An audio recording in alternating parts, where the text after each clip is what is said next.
tarde a todos. Começo por agradecer a vossa presença.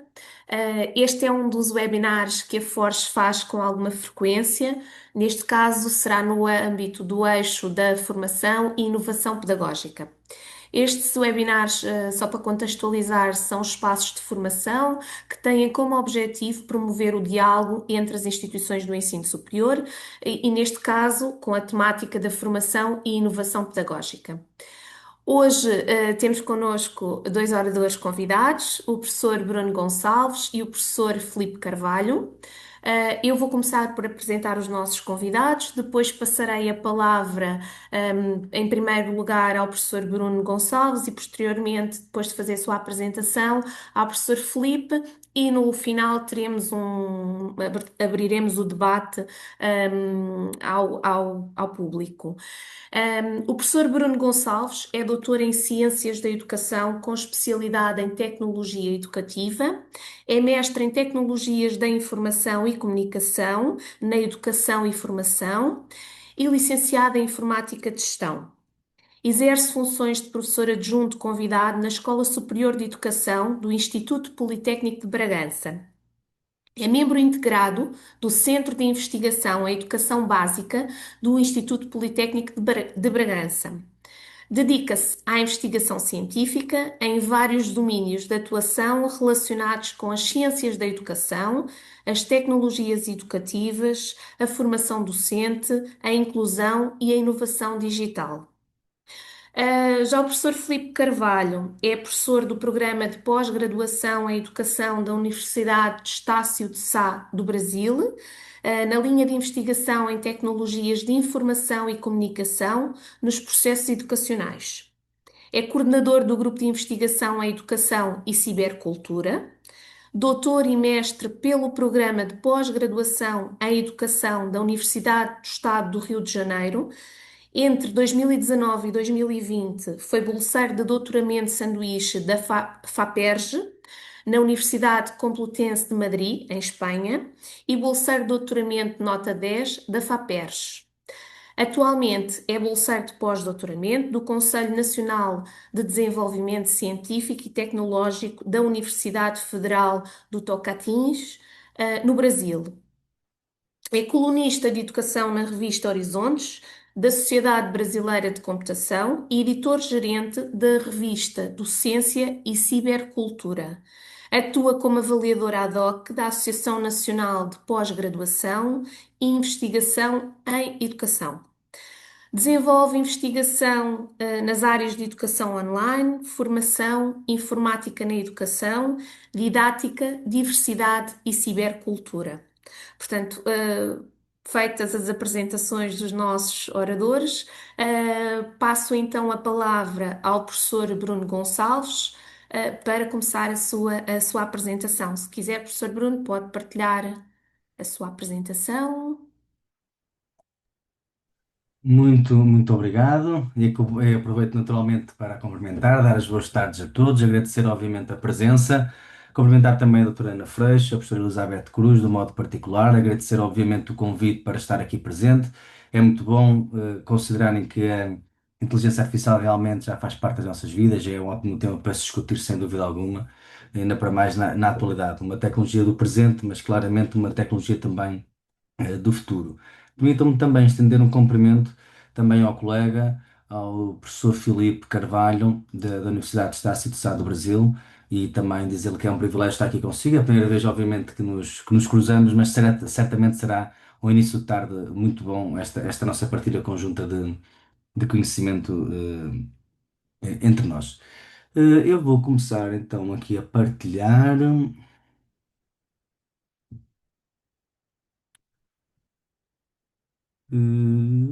Acho que está, não é? Acho que estão a ver.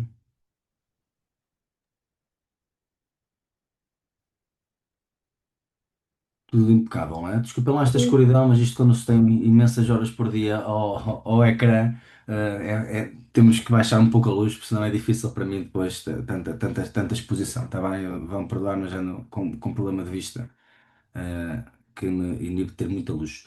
Muito bem. E, portanto, o que eu vos trago também nesta ótica da inteligência artificial, e respeitando estes 25 minutos, tentarei ser eficiente no tempo, senão, caso contrário, peço que me digam, por favor, está bem?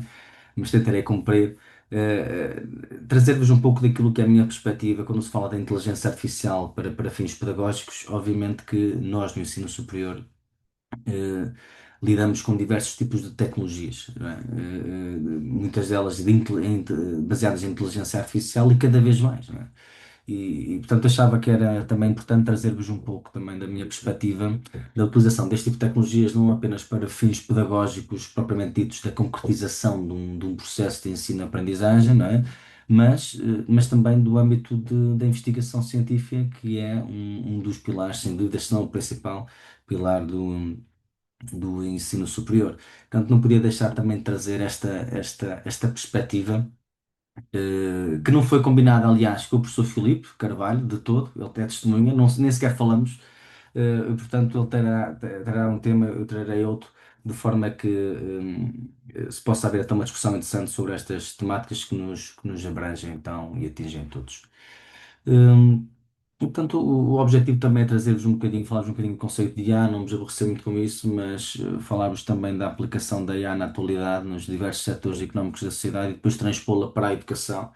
Falar-vos dois modelos interessantes, o modelo TPEC e o AI TPEC, e depois de algumas ferramentas, que o objetivo não é tanto demonstrar-vos estas ferramentas aqui, porque isso seria obviamente num formato mais de workshop, de apresentar ferramentas e depois testarem, mas trazer algumas ferramentas que me parece que são úteis para esta dualidade da concretização do processo de aprendizagem, por um lado, e depois, por outro lado, também para fins de investigação. Eh, Portanto, nós muito, hoje em dia ouvimos falar de IA, não é? Nós temos ouvido falar de IA nos últimos anos, especialmente talvez ali a partir de novembro de 2022, salvo erro, quando começa a emergir o ChatGPT, eh, entre outros chatbots mais tarde. A partir de janeiro de 2023 nós damos conta que existe uma ferramenta poderosíssima que começa a fazer algumas coisas por nós, nos dá uma ajuda imensa e a partir daí começamos a perceber que começa a haver uma adoção e cada vez mais generalizada em todos os setores económicos da nossa sociedade civil, mas também, obviamente, na educação em particular. Portanto, eu acho que aquilo que nós devemos fazer enquanto professores, e deixando já uma declaração de interesse em professores, enquanto investigadores, enquanto agentes no ensino superior, é claramente aceitar que a IA está cá, não veio de passagens, está para ficar e obviamente que temos que fazer uso dela, porque eu creio que já não se trata de nós dizermos se queremos ou se não queremos, não é? Eu acho que a questão é que ou usamos e seguimos em frente ou não usamos e ficamos para trás. Eu acho que é isto que está a acontecer. E tal como tudo, a escola, obviamente, tem que dar esse exemplo, deve dar esse exemplo, não ficar para trás obviamente, evoluir com o crescimento também das tecnologias, nomeadamente estas tecnologias da Web 4.0, da internet, das coisas, Big Data, da inteligência artificial, destas tecnologias emergentes atuais, não é? E, portanto, este conceito de IA, no fundo, acaba por ser algo assim. Deixa-me só puxar isto aqui para cima, vocês que estavam aqui na apresentação. Ok, acho que é melhor assim. Pronto, no fundo acaba por ser aquilo que é a capacidade que uma máquina tem para reproduzir as nossas competências, não é? Competências muito idênticas àquilo que é o raciocínio, que é a aprendizagem, por outro lado também o planeamento, a criatividade, são também competências que nós humanos temos e então é esta capacidade de reprodução destas competências que são semelhantes às nossas competências enquanto humanos. No fundo, acaba por ser uma máquina que recebe dados, esses dados são tratados, são recolhidos e, obviamente, depois vai processá-los e vai nos dar um input. Nós, aquilo que inserimos hoje em dia no chat GPT, na Cloud, no Gemini e outros, são prompts que podem ser verbais, ou escritos. E há muita gente, atenção, que se esquece que quando nós estamos a utilizar, por exemplo, o chat GPT, não temos propriamente que só escrever. Nós temos a oportunidade também de falar, de criar um prompt falado, que provavelmente até será mais eficaz, uma vez que estas coisinhas que eu tenho aqui na minha mão têm tendência também, provavelmente, a desaparecer, não é? Porque cada vez mais se repararem, nós cada vez falamos mais para computadores e cada vez escrevemos menos. Esta escrita acaba por ser uma escrita menor no papel. Se eu perguntasse agora quem é que escreve tanto em papel como se escrevia há 20 anos, há pouca gente que escreve, se calhar há pessoas que passam semanas sem escrever, não é? E mesmo nos teclados, estas coisas podem mesmo deixar de existir e tem tendências para isso, tal como os fios que ligam os teclados, estas coisas todas, para dar espaço, nomeadamente, a estas coisas, ao áudio e a outras formas de interação com a máquina. E isto é fantástico, nos poupa imenso tempo também, não é? E portanto, a IA permite então que as máquinas de alguma forma aprendam com as experiências que vão tendo connosco, com outras pessoas, com os vários humanos, com as várias questões que fazemos, com o facto de dizermos se aquela resposta está certa, se está errada, que se vão ajustando também à entrada de dados, como é evidente, a cada entrada que nós fazemos, a cada prompt que nós fazemos, vai obviamente haver novas aquisições de conhecimento. Sabemos todos, e acho que é claro que a IA nos dá informação boa, mas dá-nos informação má. Eu hoje vejo muitas pessoas surpreendidas com a questão da informação má, que coisa terrível, coisa que maçada, que chatice. Mas isto já existe informação má muito antes da internet, não é? Portanto, a informação má e boa sempre aconteceu, temos sempre houve informação, desinformação. Claro que as redes disseminam mais depressa a desinformação, uma mentira do que uma verdade, nós também sabemos isso, e ainda para mais na sociedade aqui é que nós estamos, e creio o professor Filipe que também no Brasil será também assim. Mas, obviamente, que a informação teremos de ser nós a seriar e a ter conhecimento.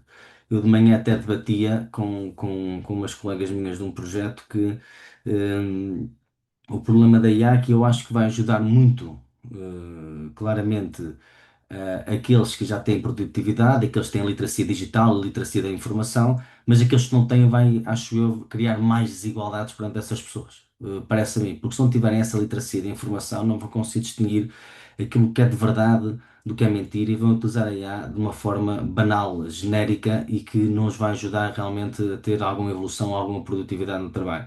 Portanto, isso veremos no futuro. São muitos se's. Eu acho que hoje vamos deixar aqui mais se's do que outra coisa, mas não deixa de ser também importante estas questões. E depois, obviamente, a IA também possibilita que se façam tarefas por nós, obviamente. E quando falar deste tema, é realmente estar a falar e corrermos o risco de estarem a surgir neste exato momento, ou já terem surgido, tecnologias com outro tipo de funcionalidades ainda mais avançadas daquelas que nós iremos, falar. A IA é considerada aquela tecnologia que eventualmente vai define o futuro, já vai definir o presente e claramente vai definir o futuro, não é? Todos os setores da sociedade utilizam IA e cada vez mais, e a tendência para que assim seja de diversas formas. Portanto, temos aqui um quadro que eu retirei aqui do Parlamento Europeu, com alguns exemplos do cotidiano do uso da inteligência artificial, as possibilidades que ela oferece em diversos tipos de áreas, não é? Desde as compras online, aos carros, à pesquisa online, à cybersecurity, aos sistemas, Internet of Things, todas estas coisas aí há, obviamente, está presente e estará cada vez mais, não é? Por isso é que hoje se levantam questões como as questões de desemprego, se levantam questões como a mudança que está a acontecer no mercado de trabalho nas várias dimensões.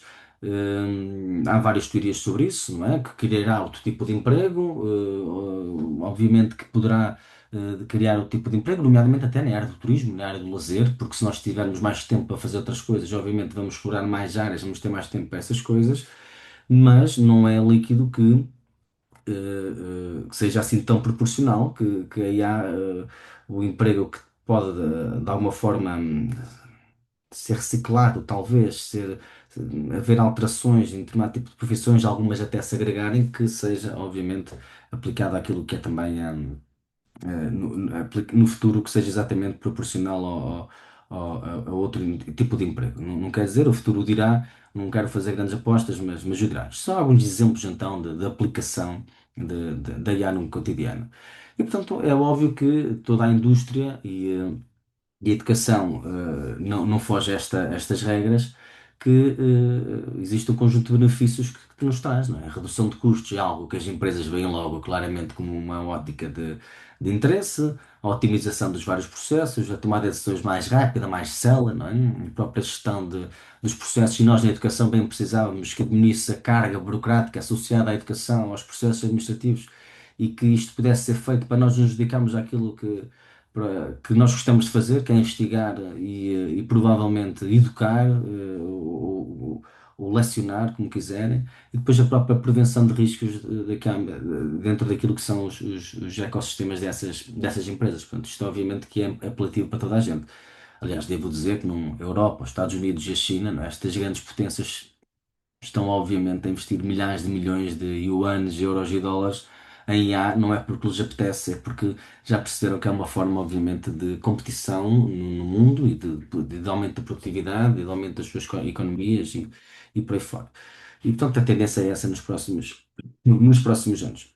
Portanto, na educação, do modo geral, promove então este maior envolvimento com outras ferramentas, torna a aprendizagem muito provavelmente muito mais interessante. É aquilo que eu tenho sentido nas investigações que vou desenvolvendo, na partilha com os meus alunos, seja do ponto de vista de investigação, seja do ponto de vista da lecionação, mas também é muito mais exigente para eles, não é? Porque pesquisar algo no chat GPT obriga-os a ter uma maior literacia.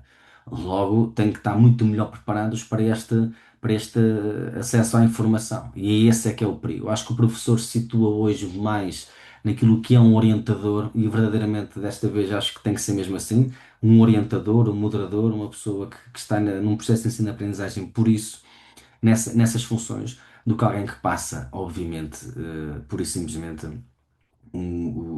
informação ao aluno. Nós temos dito isso há mais de 20 anos. Se formos ver o que é que mudou, podemos fazer uma reflexão sobre isso, mas o facto é que pode ser que a inteligência artificial venha mesmo ajudar a mudar a escola. Eu verdadeiramente não sinto, nestes últimos 2, 3 anos de IA generativa, que a escola tenha mudado em Portugal. Não, não sinto, mas talvez seja a minha percepção. Acho que continuamos a ficar para trás.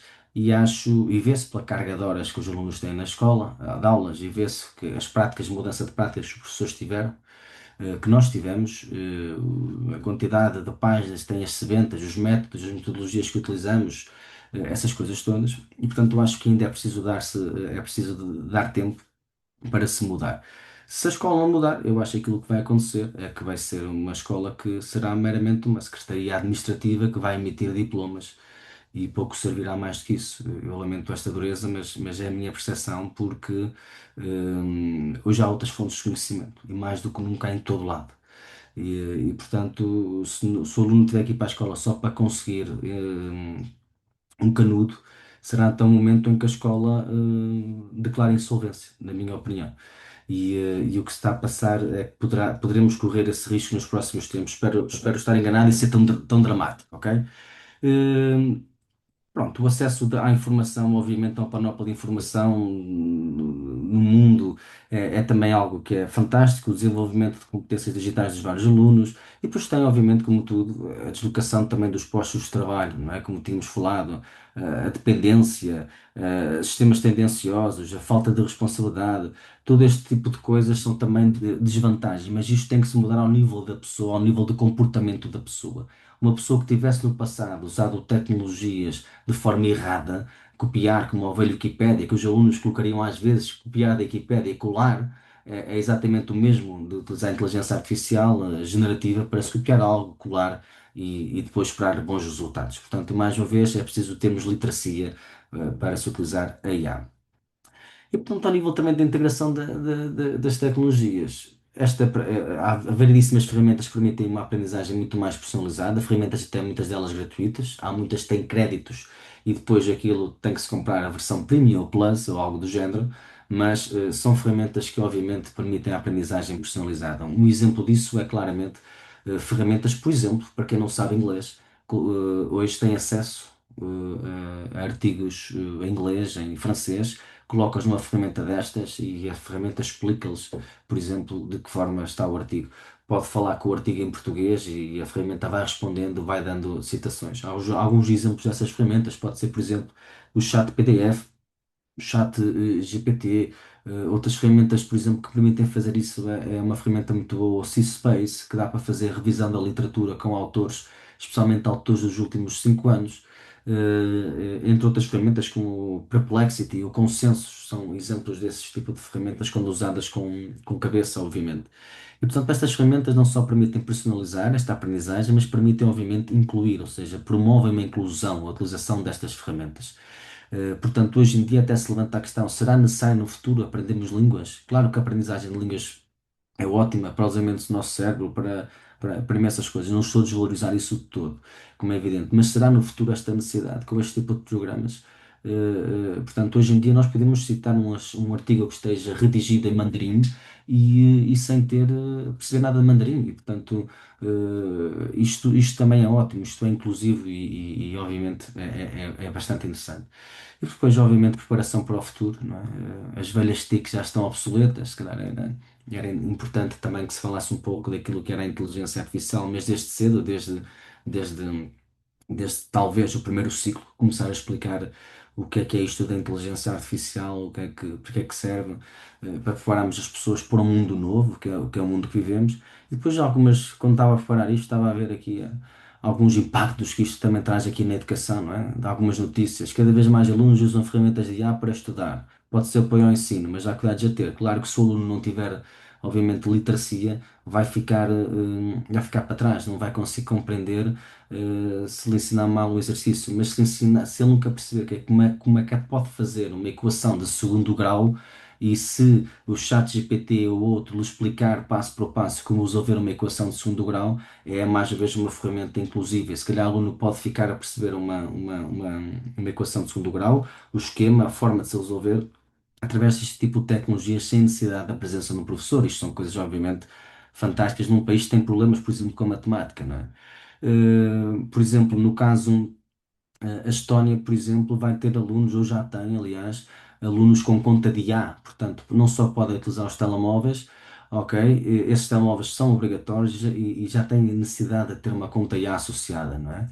Eh, o mesmo é relativamente ao governo, à aposta do governo e dos governos da Europa, no fundo, para a aprendizagem do futuro.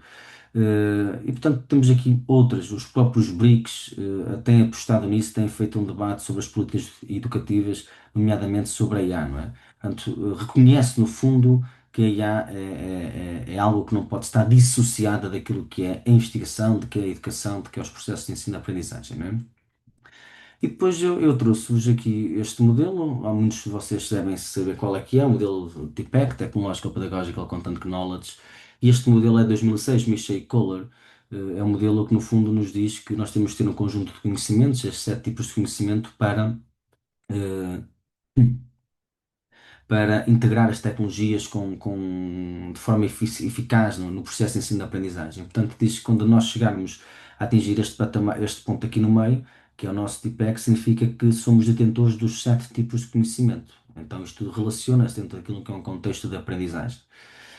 Há uma evolução deste modelo, passado praticamente 20 anos, 19 anos, e que o modelo é este aqui. E se repararem, este modelo já nos diz duas coisas diferentes. Diz-nos que, primeiro, que o contexto de aprendizagem, seja ele online ou presencial, em sala de aula, é um contexto em inteligência artificial. E o segundo ponto é que as próprias tecnologias que nós utilizamos são tecnologias também eh, já com inteligência artificial. Então, isto significa que não é possível nós dizermos não precisamos disto para nada e sermos resilientes a um espírito de mudança, não é? Nós aprendemos muita coisa com a pandemia sobre o ensino online e agora estamos numa ótica de aprendermos também muita coisa com a IA. E eu acho que é melhor nós olharmos para isto como algo bom, como algo que vai, desculpem, que vai, obviamente, contribuir muito para a qualidade do processo de ensino-aprendizagem, mas também, como tudo, vai trazer riscos e por isso nós, professores, é que estamos aqui também para evitar esses riscos. Mas para evitarmos esses riscos temos de estar formados, temos a literacia na área para, obviamente, conseguirmos evitá-los e de explicar aos alunos, sim, a resposta que conseguiste neste chatbot é interessante, mas não é suficiente para colocares na tua tese de doutoramento, na tua dissertação de mestrado. É manifestamente má. E, portanto, e nem sempre a mesma ferramenta de IA nos dá a resposta a todos, que é outro erro que se cai também. E trago-vos aqui algumas ferramentas para cumprir o tempo, obviamente. Por isso é que eu estou também a falar depressa e perdoem-me. Hum, eu nessas coisas sou um autêntico britânico, eu não gosto mesmo de não cumprir o tempo. E temos aqui alguns chatbots que já conhecem, certamente. Haverá outros.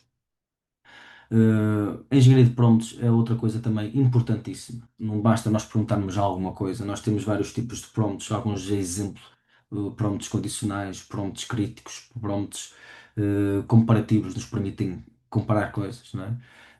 E portanto, a forma como nós escrevemos ou como perguntamos verbalmente a um destes chatbots a resposta que nós queremos em algo, determina também a forma, é determinada também pela forma como nós escrevemos.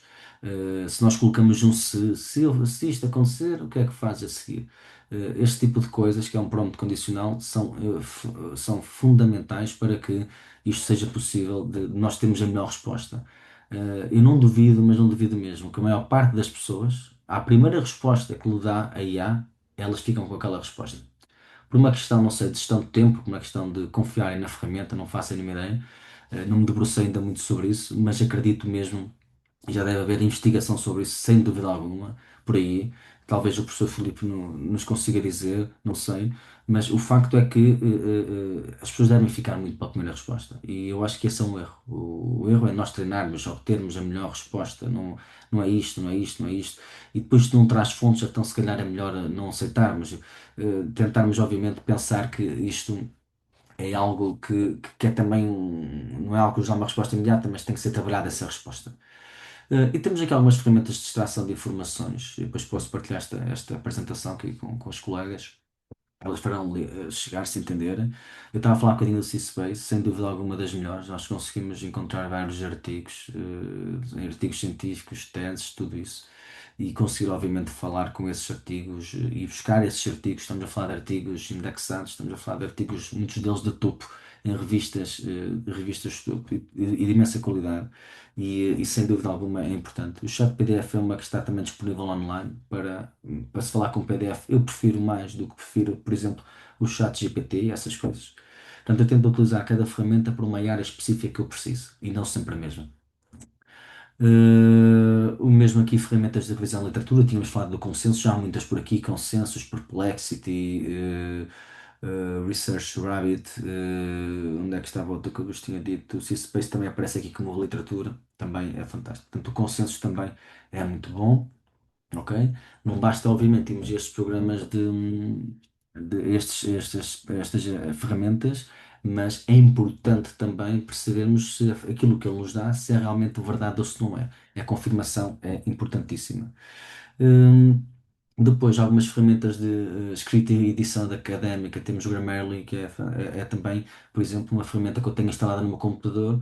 Mesmo enviar um e-mail ou estar a falar com alguém no chat, no meu WhatsApp, no computador, ele próprio me corrige já o texto que eu vou enviando, etc. Portanto, mesmo hoje, se repararem, nós estarmos a corrigir uma tese de mestrado, de doutoramento, e estamos preocupados com o português, já não se justifica. Não se justificam os professores universitários no grau de sétimo e oitavo do nível de qualificações europeu estarem preocupados com o português de uma tese, porque parte do pressuposto, para chegar-se até ali, já se sabe português.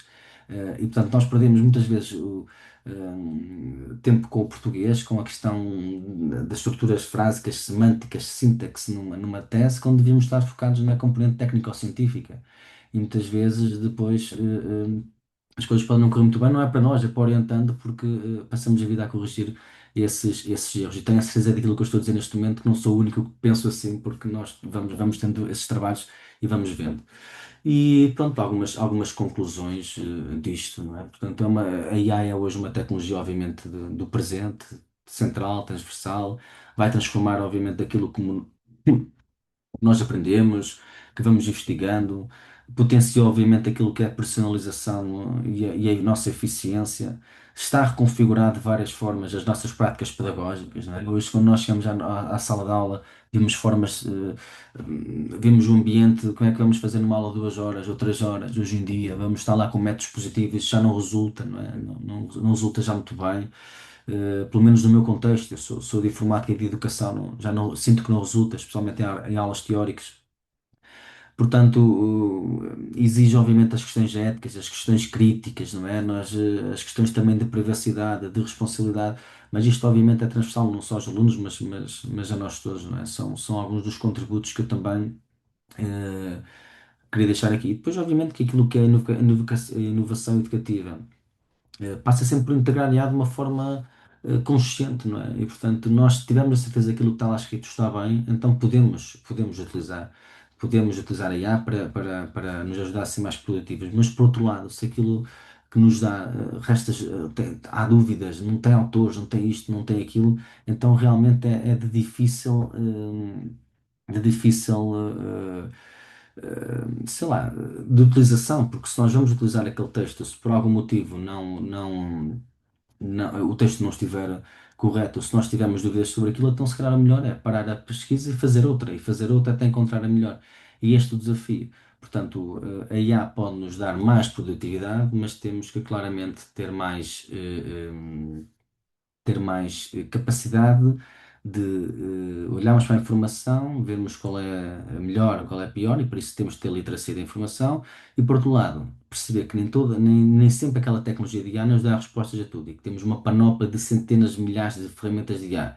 E, como tudo, há ferramentas orientadas melhores para uma literatura, para uma extração de um PDF, para uma metodologia, para uma correção ortográfica, do que pedir ao chat GPT para nos fazer um determinado tipo de texto, está bem?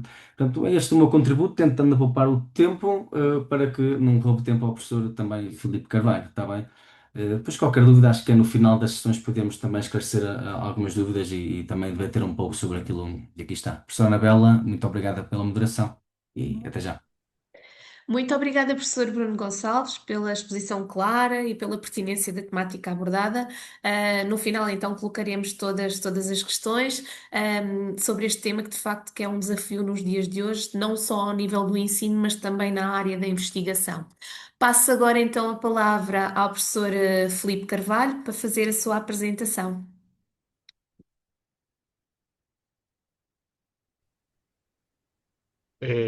Bom dia, boa tarde, aliás, a todos e todas os presentes. Falo daqui do Brasil, agora que são 11h35 da manhã.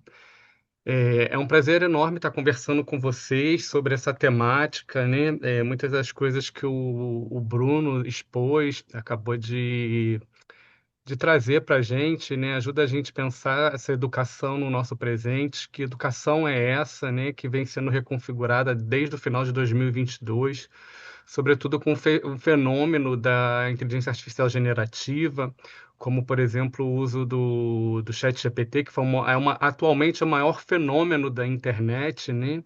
Em pouco tempo, com mais de 100 milhões de usuários, coisa que Facebook, Instagram demoraram anos, né? O TikTok, por exemplo, demorou um ano, então isso nos ajuda a pensar que educação é essa, que cultura é essa que a gente está vivendo em nosso contexto. Então, minha fala vai um pouco na direção de pensar as inovações pedagógicas em sala de aula. Não vou entrar muito nessa questão do meio da produção do conhecimento, né? Mas da produção do saber dentro da sala de aula, com alunos e professores, né? Como nós, professores, podemos pensar um pouco esse contexto que a gente está vivendo. Então, é, eu começo aqui trazendo um livro que eu acabei de escrever com o professor Mariano Pimentel. Esse livro é uma síntese do que eu também vou apresentar hoje. É um livro-texto em que está organizado por sessões, e cada capítulo das sessões eles podem ser feitas leituras separadas, individuais, não precisa ter uma linearidade.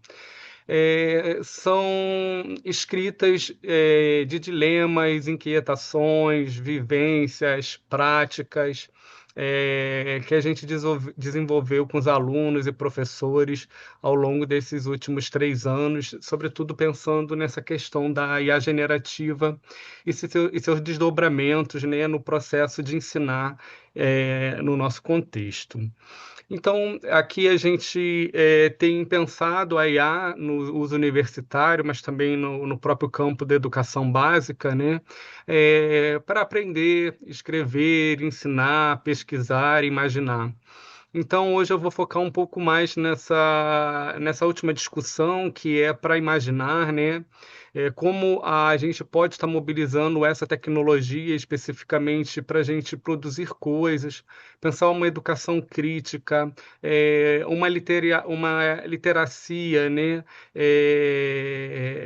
digamos, generativa, para pensar, sobretudo, essa formação dos nossos alunos. Então, o Bruno, inclusive, trouxe já alguns caminhos, né, dessa questão do pensamento crítico, de como a gente pode mobilizar.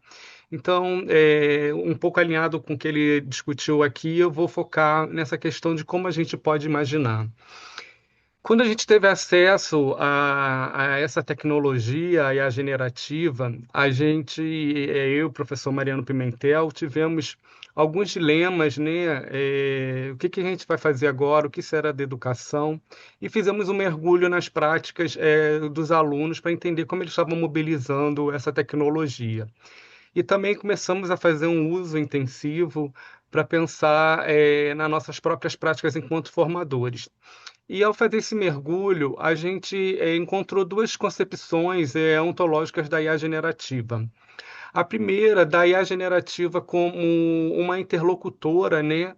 Esse processo da gente conversar com ela em múltiplas modalidades, textos, vídeos, imagens, podcasts, e que essa leitura, né, ela faz emergir novas práticas de escrita, novas invenções desse modo de ler e aprender no nosso contexto, novas leituras de mundo, como já dizia o próprio Paulo Freire, né?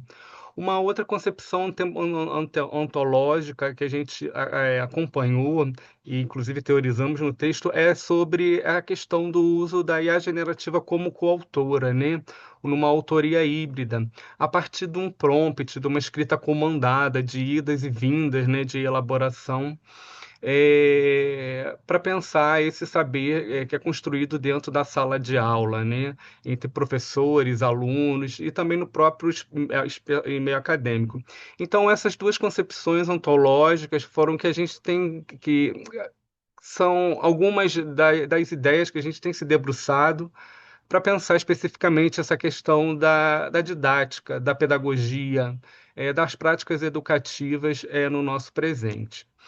E quando a gente, ao formular esse quadro teórico, né, para pensar uma inovação pedagógica e generativa, a gente parte para duas concepções pedagógicas do uso da IA. A primeira é do computador como interlocutor, né, uma tecnologia para conversar. Então, por exemplo, como o Bruno citou, temos o chat PDF, que a gente pode colocar a informação, o texto lá dentro e a gente conversar com esse texto, né?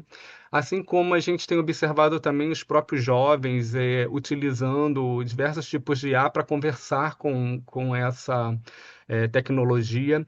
Então, se antes a gente tinha um computador que fazia essa mediação entre os usuários, como que a gente está fazendo aqui no Zoom, né? Agora a gente tem o computador como interlocutor, uma tecnologia para conversar. Uma outra ontologia que ajudou a gente a pensar foi essa questão da autoria híbrida, né? Então, se antes a gente tinha o computador como um editor em que a gente produzia coisas por meio dele, mediados por eles, hoje a gente já tem o computador como coautor, uma tecnologia para a gente co-criar juntos, fazer em parceria.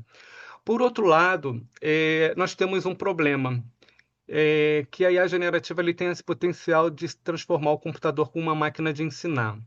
Óbvio que isso não é novo, né? Essa discussão não é nova. ela tem pelo menos já uns 2 séculos dessa discussão das máquinas de ensinar, mas com as IAs generativas, isso tem potencializado, né? Aqui no Brasil, por exemplo, os cursos de educação à distância, a gente já tem observado turmas com um professor para 400 alunos e o uso de IA para poder ser esse agente inteligente para poder mediar ali o professor. Então, isso acaba gerando uma precarização do trabalho docente, substituição da docência. Então, ao mesmo tempo que a gente tem essa potência para conversar, para co-criar, a gente também tem essa questão, por outro lado, desse desafio do computador como uma máquina de ensinar. E isso reverbera numa série de desdobramentos. E aí, para nossa surpresa, a gente descobriu essa semana que essas ideias que a gente tem debatido, né, sobre o leitor generativo, sobre a questão da autoria híbrida, da cocriação com IA, está sendo utilizado pela Universidade Aberta, né, pelo professor Antônio Quintas, inclusive desenvolvendo atividades com os alunos, o que mostra, né, essa questão da relevância, e como isso tem ajudado a pensar, né? Então, aqui ele, por exemplo, dá uma sugestão dos alunos lerem o capítulo 14 ao 21, que vão tratar justamente desses conceitos ontológicos que a gente traz no livro, e a partir disso, eles fazerem atividades entendendo esse fenômeno, como ele pode ser experienciado na prática, como eles podem refletir sobre isso. Então, isso já é um sinal de como está sendo feito esse uso.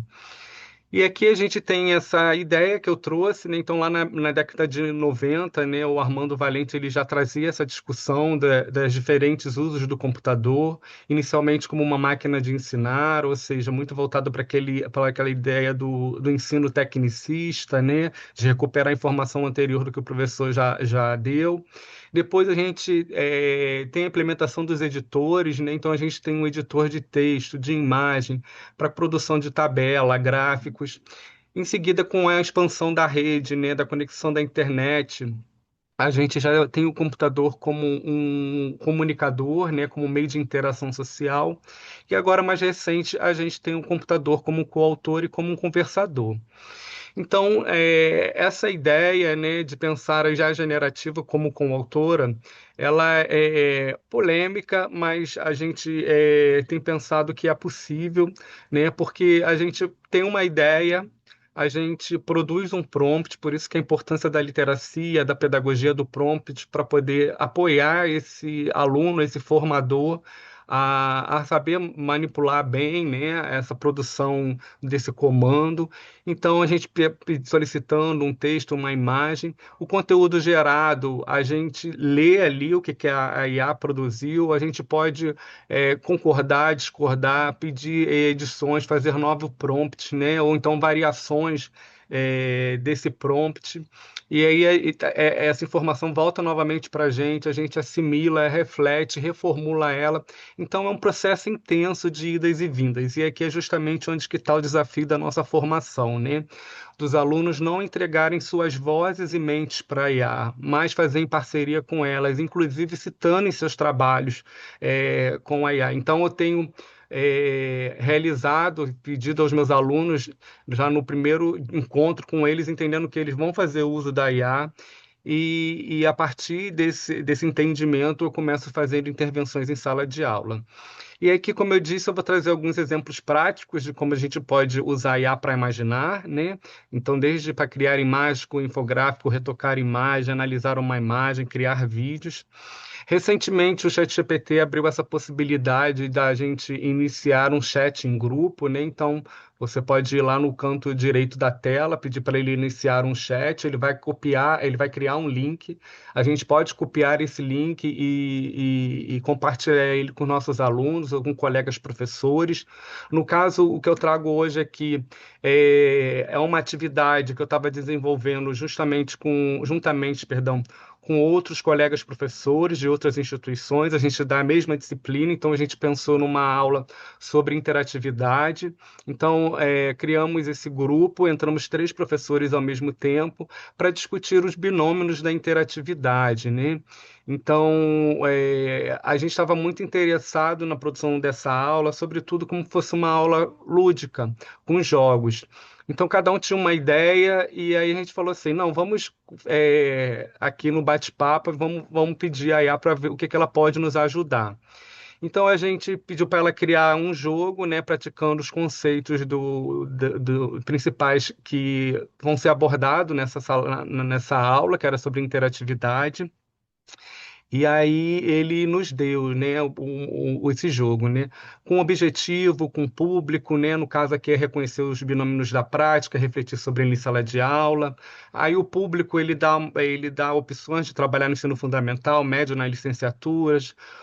O formato, né, pode ser em grupo, aqui ele deu por time, né, de 3 a 5 alunos, e com diversas rodadas e desafios variados. Então, no primeiro momento, ele vai trabalhar aqui com qual binômio, né? No caso, aqui são esses binômios da interatividade, a participação, intervenção, bidirecionalidade, hibridação, potencialidade, permutabilidade. E aí, com cada situação que a gente cria em sala de aula, o grupo levantaria uma placa dizendo qual binômio que é, né? No caso aqui, os alunos comentam no Padlet e respondem as mensagens um para o outro, mudando o rumo da discussão. Que binômio seria esse? Participação, intervenção, bidirecionalidade, é que ele já dá a resposta esperada. Inclusive, ele faz uma pontuação. Então, aqui ele está trabalhando um pouco nessa lógica da dinâmica. Já no segunda roda de desafio, ele já vai trabalhar com uma aprendizagem baseada em problema, né? Então, cada grupo vai sortear uma carta com um problema, e aí o grupo vai ser responsável para fazer uma proposta interativa. E aí ele dá, por exemplo, alguns exemplos de cartas. A aula está repetitiva e os alunos não participam. E aí o aluno vai ter que explicar, né, a partir desses binômios, como ele vai fundamentar essa solução e por quê. Então, isso ajuda os alunos a terem um pensamento crítico, né? Além dessa questão da aprendizagem colaborativa, com aprendizagem baseada em problema, justamente para resolver essa resolução desse problema. Então, ao fazer isso, a gente também tem acesso a como os alunos estão pensando e como isso ajuda a gente a pensar as nossas atividades em sala de aula. Inclusive, ele dá aqui uma sugestão de fazer um júri da turma e do professor, com votação de pontos por clareza e criatividade dos grupos. Uma outra rodada que ele dá é de adivinhação, né? Ou como a gente chama aqui no Brasil, de mímica, né? Então, cada grupo ficaria com um desses binômios, e aí os alunos teriam que fazer mímicas para a turma, adivinhar o que que ele estava dramatizando ali. E aí, quem acerta, ele também dá ali uma pontuação. E por fim, numa quarta rodada, ele propõe, né, um ideal de escola inspirada nos binômios, e aí ele dá algumas atividades, né, criação de fórum, projetos, trilhas personalizadas. E em cada rodada dessa que ele foi criando, a gente foi conversando enquanto professor ali, né? Num planejamento colaborativo de aula, de situações de aprendizagem, de proposições didático-pedagógicas. Então, eu achei muito interessante, inovador, esse tipo de atividade, né? Sobretudo para nós, professores, pensar como que a gente pode estar fazendo em parceria processos colaborativos. E aí, no final, ele ainda dá quando o jogo encerrado, a gente fazer uma conversa breve com os alunos, né? Para como é que a gente pode repensar a educação hoje. Então, isso é um exemplo do que a gente pode estar fazendo colaborativamente, em coautoria com o IA, não entregando as vozes e mentes para ela, volta aqui a reforçar, mas fazer com ela. Uma outra atividade que eu desenvolvi isso já agora com os alunos da graduação é eles pensarem a escola daqui em 2050. Essa atividade foi desenvolvida com os alunos do curso de pedagogia, né, de ciências da educação. E aí a gente estava trabalhando 3 ideias do currículo escolar, os currículo acrítico, crítico e pós-crítico. E aí uma aluna ali no processo, ela acabou gerando essa imagem, pedindo um currículo acrítico. Ela falou, professor, eu não gostei dessa imagem. E ao me deparar com essa imagem, eu senti a importância de debater essa imagem, né? De discutir, porque é importante a gente tensionar com os alunos, né, problematizar essa leitura imagética. Então, concordo quando o Bruno fala essa questão da literacia, que aqui a gente vai chamar de multiletramentos, né? Então, comecei a fazer um multiletramentos imagético com esses alunos como uma introdução para essa atividade de produção, de criação de imagens com IA. Então, comecei a tensionar com eles, como é que essa turma é composta? E aí os alunos falando da discussão de gênero e sexualidade, é uma turma composta por homens, né? Uma outra discussão que entrou foi a questão de raça, estudantes e professores brancos, que tipo de classe é essa? E aí os alunos foram tensionando, estudantes de família trabalhadora, qual a abordagem que está ali, como é que o professor se encontra, e fui mobilizando isso com os alunos e a gente foi discutindo vários pontos, né? Como o professor na centralidade, virado de costa para alguns estudantes. Os estudantes estão ali com uma cara que estão entediados, parece que a aula não tem interatividade, não tem jogo, né? Tá muito dessa concepção da educação bancária, muito discutido por Paulo Freire.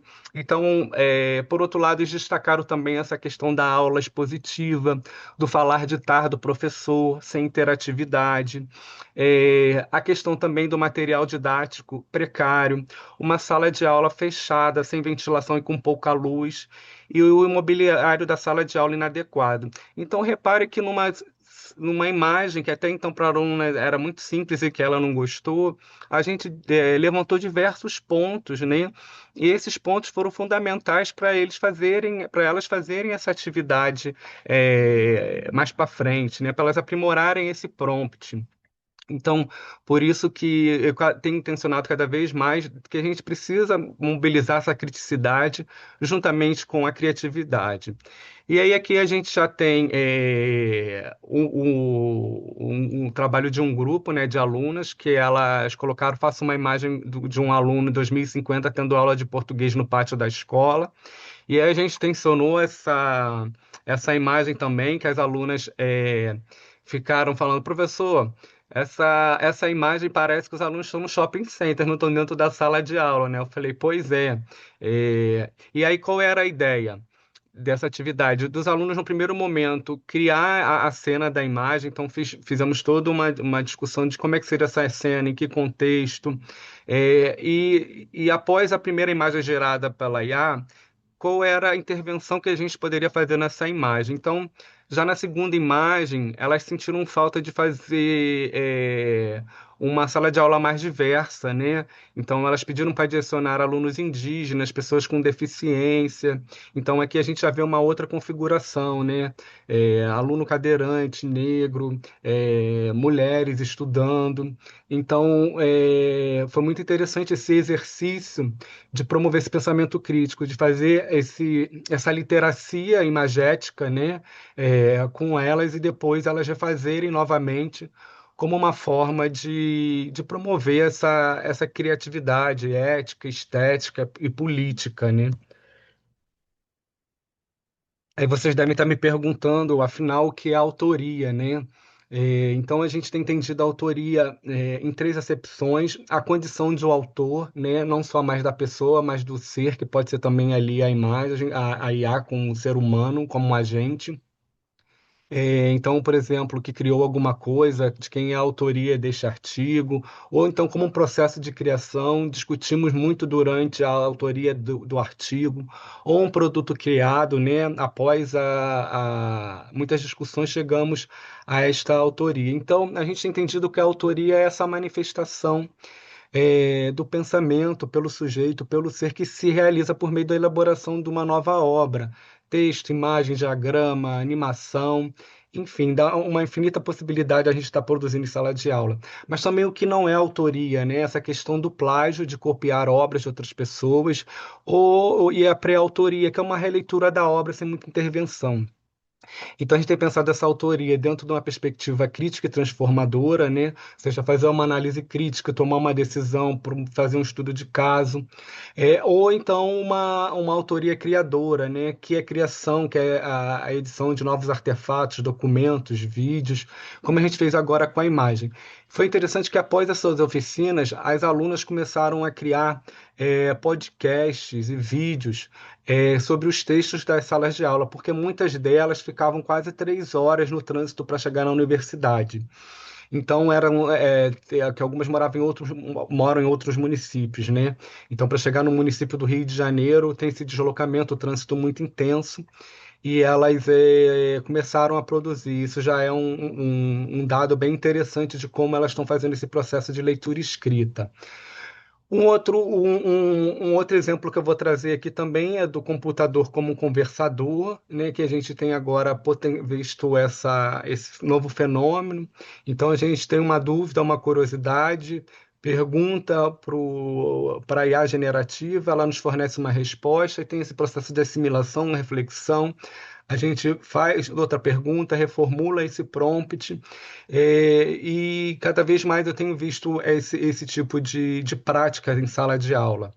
Então, a gente, há um tempo atrás, criamos o chat PDF, o chat GPT do Paulo Freire, né, para apoiar os nossos estudantes da área da educação e também de outras áreas, para conhecer um pouco mais da sua obra, da sua história, além das bases de dados do próprio ChatGPT sobre o conhecimento da obra do Paulo Freire, a gente também adicionou textos dele que estava disponível na web para dentro desse GPT, né? E como uma forma de fazer um estudo, né, conversado, perguntando quem ele é, quais são as suas principais obras. Então, é um meio do estudante, né, ou então do próprio acadêmico e do professor, acessar as ideias dele. No caso aqui eu fiz um prompt simples, né? Quem é você? Quais são as principais obras? Ele fala, sou Paulo Freire, ou se preferir, uma reencarnação discursiva das minhas próprias ideias, tecendo com você este diálogo que tanto prezo como fundamento da educação, como prática de liberdade.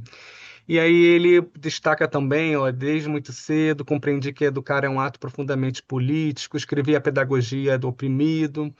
Então, foi muito interessante desenvolver esse GPT Paulo Freire, porque a gente tem acessado diversas experiências de estudantes, né, interagindo com esse tipo de IA. Claro que a gente também tem outros processos, né, como o próprio o colega Bruno trouxe, da conversação diretamente com PDF. Aí, no caso, a gente tem, inclusive, não só o chat PDF, agora está muito comum também o notebook LM, que a gente consegue colocar vários textos ao mesmo tempo, se eu não me engano, até 50 textos dentro dele, e a gente consegue fazer uma conversação por meio desses textos, né? Então, se a gente está montando um quadro teórico, pensando num conceito, a gente pode fazer usar a IAR como uma interlocutora, né?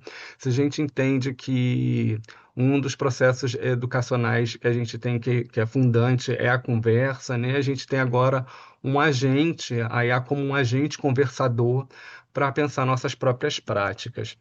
E aí eu finalizo aqui a minha fala, que só tem aqui 10 segundos que eu estou cronometrando aqui pelo celular, pelo telemóvel, e convidando vocês, quem quiser baixar o livro, conhecer um pouco mais de como a gente tem mobilizado essas práticas, pensado essas concepções ontológicas da IA, a IA como uma coautora, né, uma autoria híbrida, ou então como uma conversadora.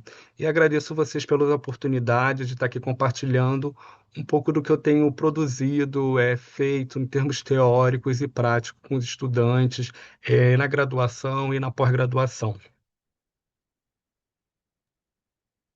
Muito obrigada, professor Filipe Carvalho, pelo seu contributo sobre este tema de grande relevância para todos nós. Abrimos agora aqui o espaço para colocarem algumas questões, aos nossos dois oradores.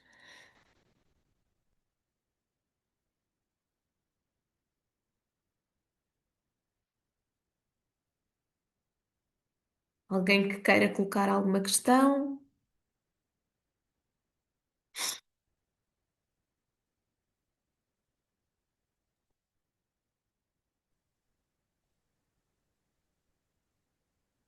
É, eu tenho uma questão. Ah, eu também tenho uma questão, não sei, desculpa, alguém falou antes. Deixa eu Há acender. tempo para todos. Obrigada, doutora Ana Maria.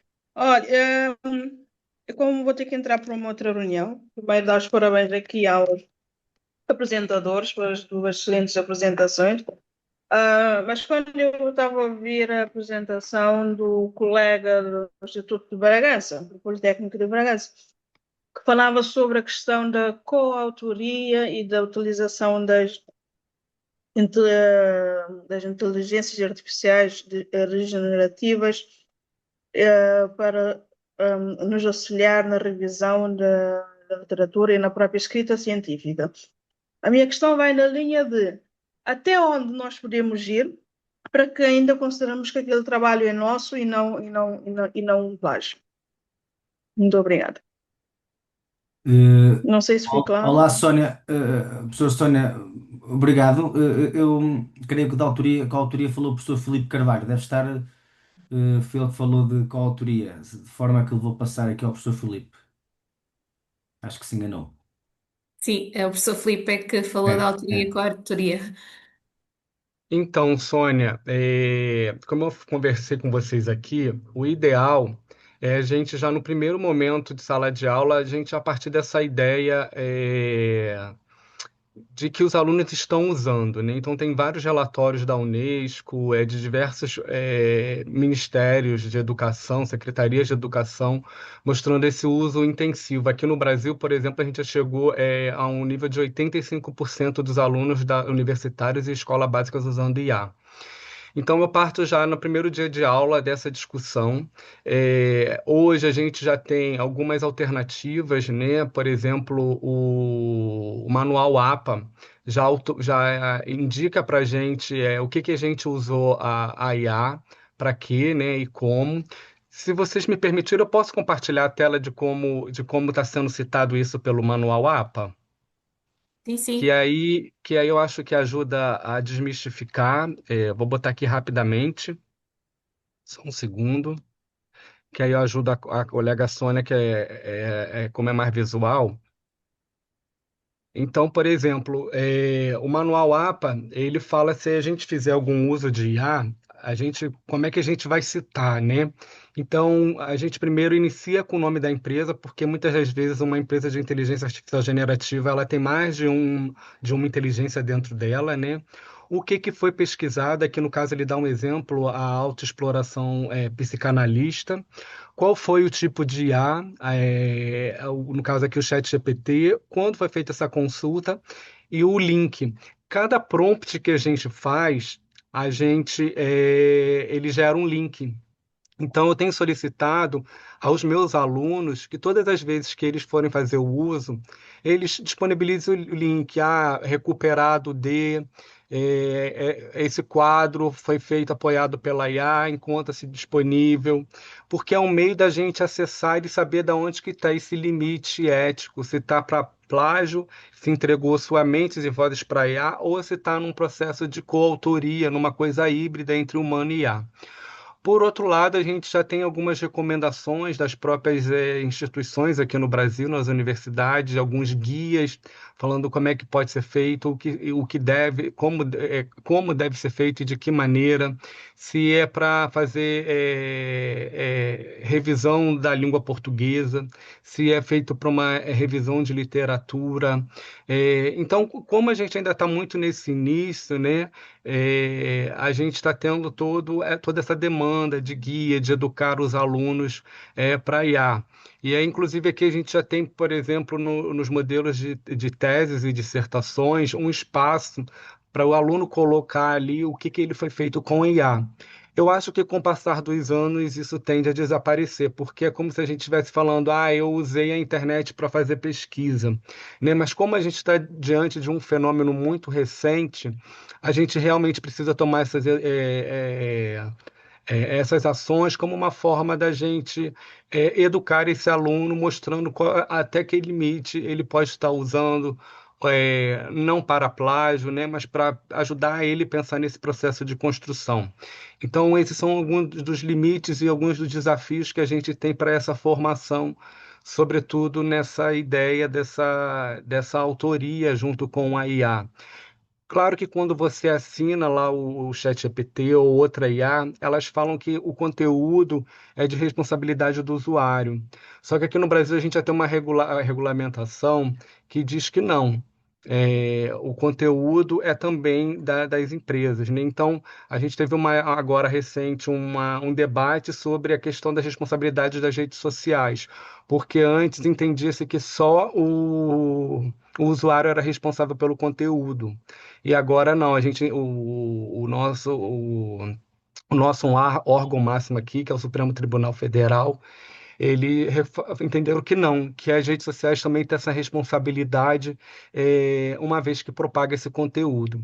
Então, a gente já está vendo algumas regulações, né, sobre como fazer esse uso, ou seja, não só o usuário ser responsabilizado, mas também a própria IA por criar esse conteúdo. Então, esses são alguns desafios que eu tenho observado e que eu tenho também trabalhado em sala de aula com os alunos. Fez o uso, mostra como fez, disponibiliza o link para a gente poder acessar do que foi feito dentro desse prompt.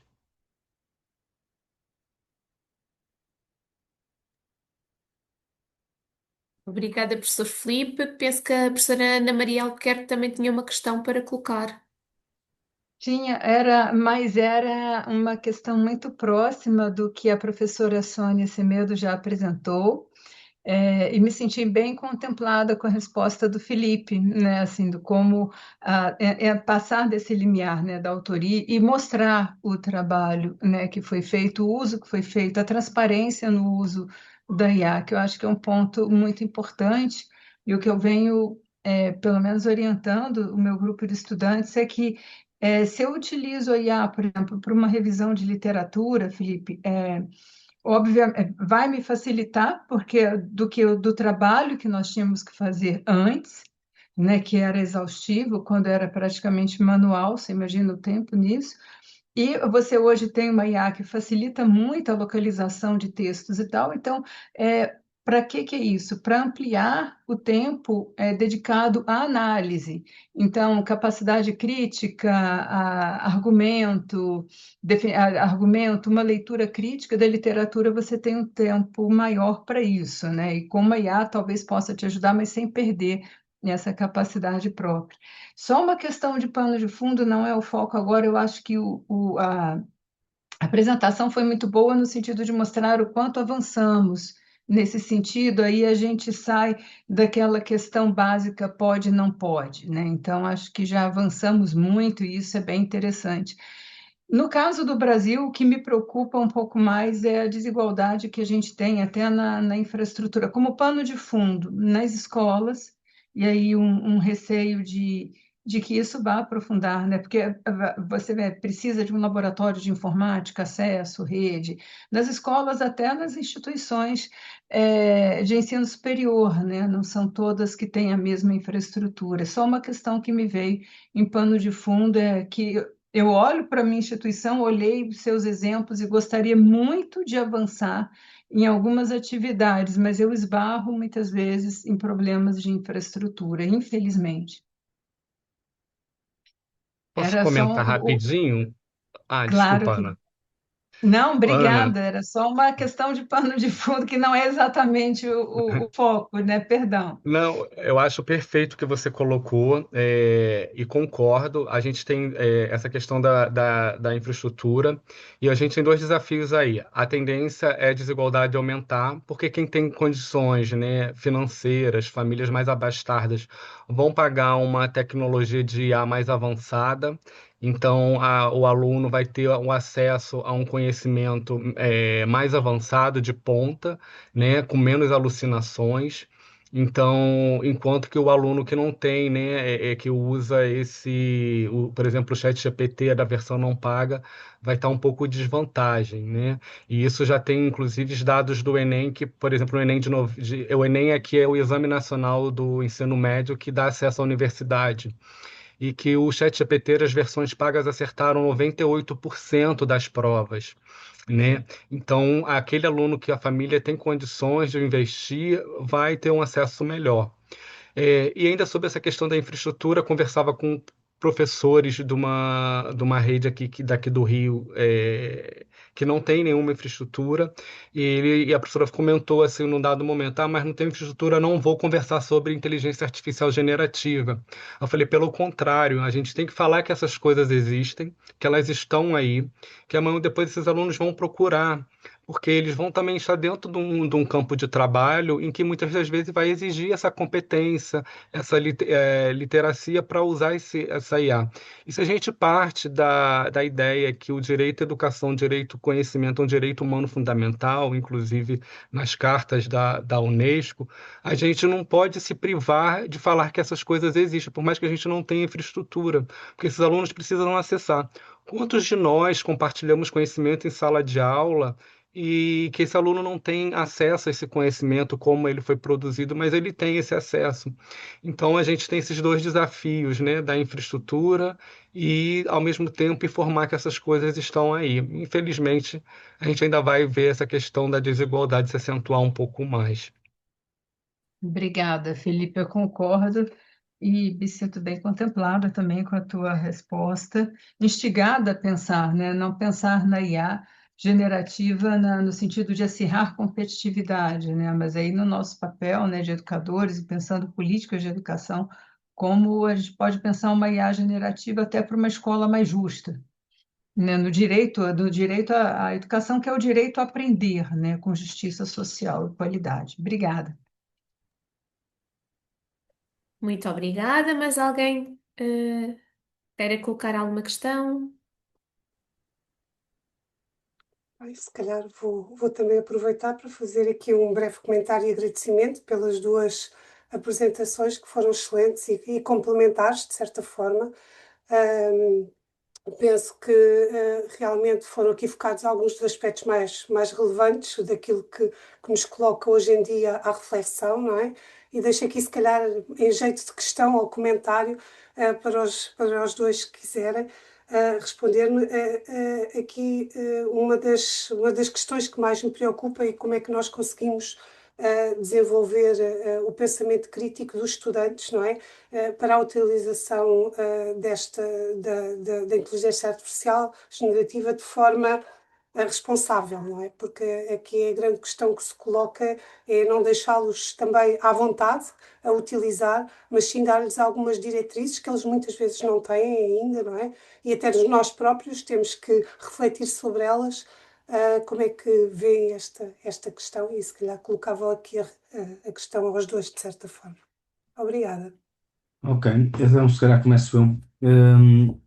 Obrigado pela questão, Luísa. Talvez seja aqui mesmo, é algo que me preocupa, aliás, falei um pouco sobre isso quando estive a falar convosco, e se calhar é mesmo isso, portanto, é a capacitação dos alunos tanto como os professores. Nós andamos muito preocupados com a questão, como sempre, com as competências digitais dos professores, aquelas listas intermináveis de competências que não é para qualquer um, não é? Só de ver aquilo até assusta, aqueles referenciais gigantescos que nos perdemos no meio das cento e tal páginas e por aí fora, desses referenciais, e isso depois torna-nos também um pouco de que não sabemos muito bem quais as competências nós devemos ter hoje em dia e deixamos muitas vezes o aluno de parte. E eu acho que a Ana Luísa tem razão. Formas de o fazer.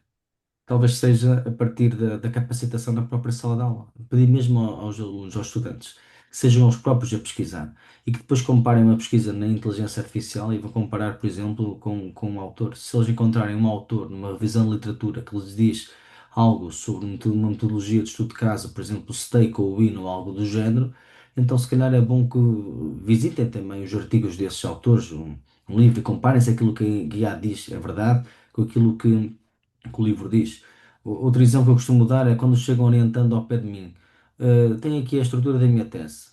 Muito bem, tem a estrutura da tese. Porque fez numa ferramenta qualquer, não faltam aí ferramentas que permitem fazer a estrutura. Aquela é a melhor estrutura? Claro que não. Agora, se ele vier com uma abordagem, ok, vamos utilizar, vamos pegar esta estrutura, agora vamos fazer, em cima desta, vamos fazer o melhor.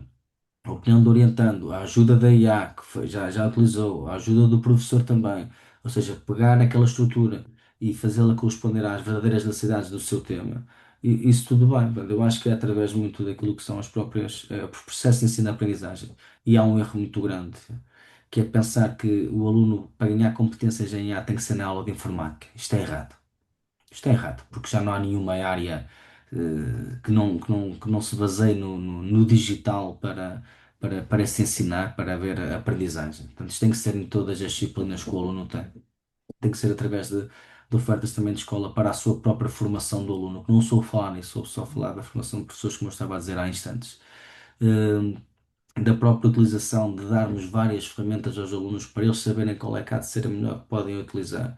E depois um problema grande que é um problema que tem que se resolver no ensino superior, não é? Que é começar-se a pensar, como se pensa nas tecnologias, uma cadeira de tecnologias dos vários cursos, talvez seja importante pensar-se também numa cadeira sobre a literacia da informação, porque isso é algo que me preocupa tanto ou mais do que apenas as pessoas saberem tecnologias, porque saber tecnologias não significa necessariamente que eles tenham capacidades da escolha mais assertiva da informação. E, portanto, talvez seja pela oferta educativa, mais moderna, mais atual, mais em voga com a atualidade, mais estreita com aquilo que é o mercado, e seja também pelo ganho de competências em contexto de sala de aula, virtual, presencial, mas em todos os ambientes das várias disciplinas, ou seja, nenhum professor se pode demitir de utilizar a IA em contexto de sala de aula. Agora, claro que a Ana Luísa pode dizer assim, mas o Bruno está a ser um pouco utópico. Pois talvez, porque depois em efeitos práticos, Ana Luísa, eu também não tenho jeito muito para hipocrisias em termos práticos, Ana Luísa saberá até se calhar melhor que eu, com a sua experiência, que não é bem assim. E portanto, isto vai demorar anos, vai demorar algum tempo para que isto seja possível fazer assim, mas muitas das vezes o aluno fica de parte e agradeço-lhe a questão porque acho que é muito pertinente. Poderá partir do lado da formação, da oferta educativa e depois das próprias skills dos alunos em contexto das salas de aula. Complementando a fala do colega, o que que eu penso? Que muitas atividades que a gente passa para o aluno, que é de recuperar a informação, né, atividades que eu chamo de tarefas, isso a IA faz muito bem. Eu já fazia antes, né? Eu dava aula na escola básica e eu lembro que para os anos iniciais, e certa vez a professora de matemática tinha passado algum exercício, né? Tipo 2 mais 2. Aí o aluno tava na minha disciplina é informática, estava no Google e ele mostrando assim, professor, olha só o que que eu descobri, que jogando no Google o cálculo matemático, ele me dá a resposta e como é que faz para fazer todo o exercício. E ali, né, antes dessa questão da IA generativa, eu já observava que tínhamos um problema com relação à autoria, né, o aluno ser o autor. Então, desde sempre eu busquei trabalhar a autoria em sala de aula como uma alternativa a isso. Então, tenho passado muitas atividades com os alunos de produzir coisas com a IA, né? E aí, ao produzir essas coisas, eu debater com eles criticamente, como eu fiz esse exemplo da imagem, né? De tensionar como uma forma de ampliar essa leitura de mundo dos alunos. Recentemente eu tive numa banca de dissertação com professores da educação básica, em que a professora desenvolveu uma atividade muito interessante, que foi trabalhar com um ponto negativo, positivando ele. Exemplo, ela fez atividades com IA, criando fake news. E então cada grupo tinha que criar uma fake news, né, e apresentar para a turma se era fake news ou é verdadeira informação.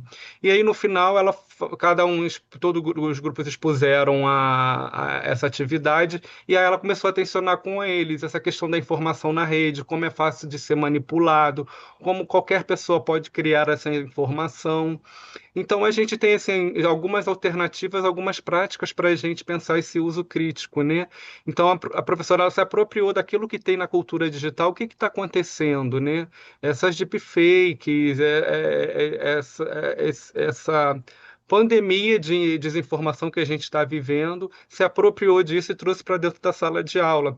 Então, eu acho que isso são práticas para a gente pensar essa literacia, esse uso crítico, esse uso ético, porque concordo com o Bruno, né, e eu acho que a gente, ao invés de ficar muito preocupado em guias, o que que a gente tem que seguir, a gente pode criar alternativas ali na prática em sala de aula, a partir do contexto de cada turma. Cada grupo de alunos a gente sabe o que que é melhor para aquele grupo, o que que não é bom para o outro.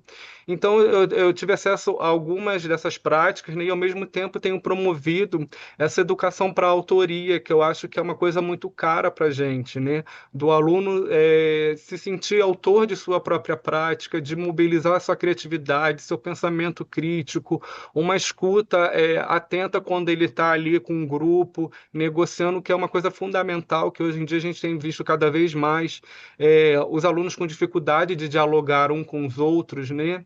Então eu acho que uma série de práticas complexas que podem nos dar caminho para a gente pensar essa questão do uso crítico, né, da criticidade no nosso tempo.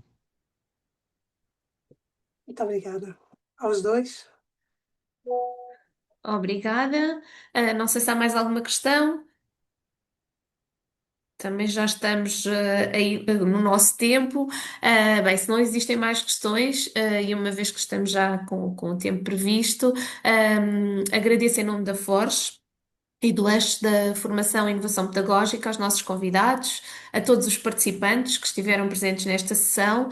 Certamente que saímos todos muito mais ricos desta sessão, num tema que para nós é tão emergente também e que ainda nos coloca tantas questões e desafios.